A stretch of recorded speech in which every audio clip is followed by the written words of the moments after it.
Okay, so this is take 2. I was a little nervous to get up on here and make this video, so I just want you guys to know that this is seriously coming from the heart. So, in my last video that I put on live, I actually was connecting, you know, to make this announcement in a science term, and I was going a little bit out of the elements of myself because I kind of got nervous to express this. But I'm just going to keep it super, super simple. For science people, for astrology people, I've got Ketu, Sun, and I have my Mars all in the 8th house conjunct. I've got Moon, Venus, and I have Mercury all conjunct in the 9th house. A lot of elements of who I am as a person really connects a lot of death and rebirth to a lot of understanding of spirituality for me. That being said, a lot of the chakras, so the smaller scopes of these signs, are in elements that have to do with past life royalty as well as also art. Now, that being said, what this is basically saying is that there's a lot of elements of really where my dad's side of art and artistic behavior, and my mom's side of religion, but more so for me, it's manifesting as spirituality. I am a very blessed person when it comes to the 2 parents that I was born from. I've had my issues here and there with certain dynamics, just like any parent and child would. But the one thing that I can absolutely say is that I learned a lot when it comes to understanding what faith is and understanding what art is. And that being said, for me, I've had a lot of struggle in my life with connecting to people on the level of understanding that balance between masculine and feminine energy. There's just been a lot of challenge in my life about authority. There's been a lot of challenge in my life about being nervous to open up to who I really am, and almost in a way kind of being a little bit ashamed for being able to know myself artistically and know myself artistically so well. It has really circled back for me in the last couple of years, mainly because I've lost so many people in my life as far as death and them being reborn into other elements of life, whether it's energy or whether it's other dimensions, that it has really woken me up to realize that even with death and rebirth, there's an element of understanding spirituality from a sense of not being on this realm and a sense of being in this realm. But one thing that I 100% understand with having Ketu and Magha and having it conjunct Sun and Mars and Purva Phalguni, and then having my Moon and my Venus in Chitra, as well as my Mercury in Hasta. Yes. There's just a lot of energy when it comes to the craftiness of who I am as a person, and the craftiness and how I show up in general about how I relate to expressing myself, how I relate to taking the things that I've learned and the elements of the darkest places, and how I am able to take that and bring it into light when it comes to you know, expressing who I am and what I've been through. And so there's been a huge part of me that I've, you know, recorded recently. Some people have seen my videos. Some people, you know, I've talked to in person. I've had a lot of energy towards just seeing reincarnation of my spirit on this planet that is constantly dying and being reborn, consistently. And I think a lot of it has to do, I'm just calling out all my placements, but with having my Jupiter in Artha. And it's huge. It's a big deal because it feels like it's like a huge ass storm. It feels like it's confusing sometimes, but it also feels very liberating, with energy of moisture, energy of nourishment and hydrating. I know I'm going into skincare, but that's literally what my life feels like. For those of you that do understand Vedic astrology, you understand the elements of Artha and how there's this storm. But the biggest thing about the storm that I have is I also have Saturn in the 12th house. And so this storm is very much so dragged out. And there's no delays here. It's a delay of ending. And when it stops, this rush of information of Jupiterian energy comes through it, and it really hits home for me. That being said, because I said in the last video I'm going to say the science, then I'm going to go into the layman's terms. These are the layman's terms. I have given up a lot of my artistic ability in exchange for acceptance, and I don't like that I have done that. I wanted to make a video of my honesty, and many people may not even watch all the way up to this because they might have gotten completely confused by me calling out the science version. And I do heavily believe that the right people will see this. I do heavily believe that some people will take this information and it will really go far, and there's others that will just go past it. But for me, what I've realized is that in a lot of ways, I've lost elements of who I am by trying to appease other people, by trying to keep people in my life, those that I feel like might abandon me, suffering from abandonment wounds with having so many people in my life that meant something to me or that I've grown up with and have gotten to know as a bodily figure in this world. They just vanished. They vanished. Their body, you know, they separated from their body, and that was it. And there was always this element of me wondering, like, is it that easy? Like, is life and death that quick of just a soul removing from the body? And I think over the last couple of years, it's developed this hint of PTSD in my mind where I am, you know, I was once scared of death, but now I don't even know if I was scared. I think it was just the curiosity of it, where now I'm starting to get used to the understanding of it, but I'm realizing that it doesn't necessarily need to happen within the soul leaving the body, but it also happens every single day when we wake and go to sleep. The sun goes up and then goes down, the moon goes up and then goes down, and it's like, it's this element of death and rebirth consistently. It's this element of death and rebirth even when, you know, there's metamorphosis of us growing into a certain evolution, or when there's an unfortunate descending factor of that, like a you know, more so we're decreasing as people. That being said, for me, I really noticed that in this time period, I've put so much emphasis on keeping people around me, certain people, that I just wanted to make sure that I wasn't left. I wanted to make sure that I didn't feel abandoned. I wanted to not go through those feelings. And then it ultimately cost me to give up areas of myself that have been openly expressive since youth and have always demanded, you know, respect on the stage. And I think that typically comes from, you know, I'm thankful to my Ketu and Magha.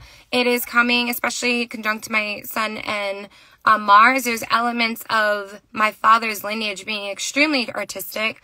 My mother's lineage of being spiritual. My mom's lineage of also being extremely artistic with being in Chitra. I have so much, like, in me that's artistic, that shutting that down in any kind of way is literally denying exactly who I am. And so I'm making this video because I'm going to keep it real with you, 100%, super intense and in your face, because I don't care anymore. I am about to post a lot of shit that I've done over the years of art that I sometimes don't post, that I sometimes, you know, second guess it. Because one thing that I have learned is that there's a lot of people in this world that have the nerve to put their work out, and they don't care about how they come off to people. They do not care about if it is going to shake the room or if it's going to make someone feel like they're being, you know, selfish or focus on themselves or just all about who they are. They just do them. And I've always taken the influence of caring about what other people may think or how they may see me in this world, if they would see me genuine or if they see me separating myself from them. And I'm exhausted. There's times that I am, you know, just granted love and joy from people that just pick up on my energy. There's a reason why I was called exuberance on my sorority line. I am that person that really truly wants to shine as much as I can. There's a lot of darkness that has occurred in my life, and I unapologetically want to embrace the fact that I have made it. I unapologetically want to be able to showcase that side of myself and to be happy with that side of myself. And I'm so exhausted from holding back. I know there's so many people that have known me throughout, grade school and throughout my younger years, people that have been in Jersey, have been in New York, people that have known me from Philly. Everybody has known I have been so artistic. I've always been on stage. I've always been somebody that's been wanting to get involved in performances, wanting to do fashion, wanting to do freaking painting, wanting to, get involved in even sports, things that express self. Lots of Leo energy, whether it is the elements of sports celebration or it's the elements of appreciating how to, bring two pieces of nature together into a beautiful crafted canvas.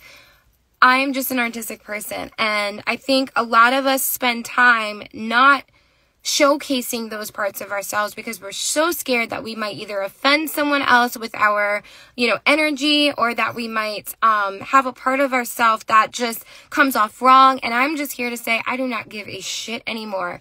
You will see so many posts coming out of me. I am making sure that I post this. I am making sure that I set this on my page, because what I'm going to say is that I'm going to show up so much more powerful than I ever have before in myself, in my light, and in my art. And I'm basically making this video not because I'm apologizing for that, but because I know years from now I'm going to look back on this and be proud of myself for finally taking a step forward rather than shunning away from what my destiny is purely because I want to fit in, purely because I don't want people to think that I think I'm better than them, or purely because I'm trying to, make others in the room who might not necessarily feel comfortable with, doing the self-work, doing the self-empowerment, discovery, or, taking the time to really show the effort for their artistic creativity or any of that. I want to make them feel more comfortable. And so I might shun my energy down just so that way they feel like they're conjoined and that they have somebody that they can hold hands with. Well, I am telling you right now, if I'm around those energies and someone feels like I think I'm better than them, I don't. I'm going to tell you this right now because I am posting all of my art from now on and I'm not holding back. I am 34 years old. I will be 35 this year. And this is the first year of my life where I finally said to myself, after so much, just realization, losing people, losing very core family members, losing friends, losing, extended family, I'm so tired. And if I'm going to be present on this earth and I'm going to have an opportunity to live this life and be here on the physical plane, I better show up. And I feel like a lot of us need to have that moment to where we realize that we have to show up. We have to be able to not lie to ourselves anymore about what our souls are telling us to do. If you are somebody that enjoys a certain thing in your life, keep that going, push for that. Do not let anybody tell you anything different, because we spend so much of our time focused on keeping people around us, and some of those people may not be deserving of our energy. Some people that are around us, if they make us feel like because we have big energy that we're still small because we think we're better, or because, we have the ability to express ourselves and they may not have learned those things, then we don't really need those people in our lives. And so it's okay to say, thank you for your time. Thank you for what you have taught me. But I need to keep people around me that are going to motivate me, that are going to want me to evolve, and that are never going to feel as though my shine is going to take their light away, because that is the point of us not truly feeling abandoned, is being surrounded by people that will love us for every single thing that we are, enough to even know that if they can't give, they will set us free. And that is the hugest thing here. So I just want to tell you right off the bat, you will be seeing so much more artwork from me. I do a lot of stuff in this world. I love the science behind everything that I do. I like the creativity behind everything that I do. Wow, I'm getting deja vu right now. Crazy. My brain is a powerhouse, and I need to allow it to express itself, because there's so many thoughts and so many things that I have ideas for that I never ever put myself out there for because I'm so scared it might offend a person. And I know some people are listening to this and they're like, what? That doesn't even sound like you. But you would be so surprised how much I don't share, that I have the craziest ideas. And I mean, oh my God, I if I didn't have the friends that I have, like my best friend Sherelle, my best friend Tamara, like if I didn't have people like that to express myself to, shout out to Patrick, my friend from Philly, like I am constantly expressing different versions of my love for interior design, my love for fashion show construction or mood boarding, or, you know, elements of music and how it collides with the elements of nature and how I want to incorporate that, and even the nail color that I have. Like, I am so artistically abundant, and I'm just so tired of holding it all in. And so finally, I'm hoping that this releases this for me. Because again, this Ketu and Magha, Ketu and Leo, like, it will make you so nervous. So nervous to express this part of yourself, and you feel more comfortable to hide it away and be isolated in it. But I'm telling you, like, I'm gonna freaking shine. And I hope that those that see my heart and see that I'm truly trying to illuminate this element of who I am, like, I hope to have you, you know, support me and be along the way. But I am so unapologetic. I can't even say it. I am so unapologetically about to show out. And I'm so excited. I am just ready. I am with it. And I feel so freaking blessed. So I'm just so glad that I got that off my shoulders, because I felt like I've been wanting to record this kind of video for quite some time, and I've been sneaking a little bit with little subjects here and there that kind of surround it, but I just wanted to be straightforward. I wanted to be straightforward. It was a freaking new moon, you know, like I'm ready for this. I'm ready for this commitment. I'm ready for this effort into myself, and I'm ready for the relationships that I hold dear around that support it and protect that part about me. And so I can do it the same for them. And I'm just so excited to see what this new chapter in my life brings. And shout out to every single thing in this world, including people that have pushed me to this position, because sometimes in the darkest things that you think is an abandonment, there is truly a light that's at the end of the tunnel. And although in many ways I felt abandoned this year by people, by situations, by concepts, I feel like I'm finally the one that is grabbing my own hand and saying, you deserve this. You deserve this light. You are beautiful. You are positive. You are creative. You are kind. You are considerate. You are compassionate, and you are worthy. I feel like I'm ready, and I hope that this message means well to others, and that you could take this and maybe use this as motivation for your own work. But I am so ready to unapologetically show out. So I feel so good, and I hope you guys have a beautiful night. Okay. Bye, guys. Have a good night.